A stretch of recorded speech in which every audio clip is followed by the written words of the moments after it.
Hundreds of thousands of people are gathering in the Ecuadorian port city of Guayaquil on Monday to greet Pope Francis. The Pope arrived in Ecuador on Sunday on the first leg of his three-country trip to Latin America, which will also take him to Bolivia and Paraguay. It is his second visit to the region since becoming pontiff in 2013. City officials said 1 million visitors had traveled to Guayaquil to see the Pope.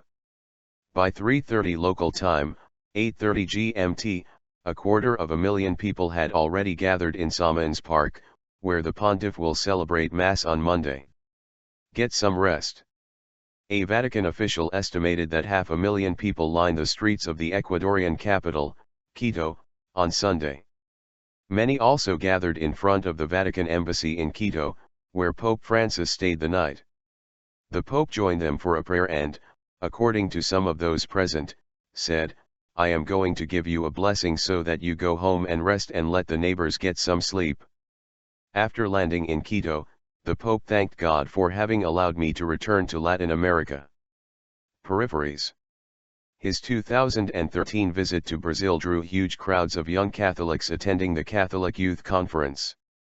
A Mass on Copacabana Beach was estimated to have been attended by 3 million people. But this time the Pope chose some of the smaller and poorer countries of the region for his visit, a move which the Vatican said reflected his interest in the peripheries. Pope Francis is the first leader of the Roman Catholic Church to come from South America, but on this occasion he will not be visiting his home country of Argentina.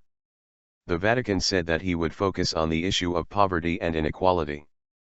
Progress and development must ensure a better future for all, he said in a speech on the Quito airport runway after he was welcomed by Ecuadorian President Rafael Correa.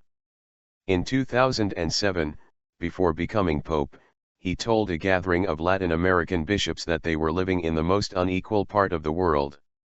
Coca leaves? On Wednesday Pope Francis will travel to Bolivia.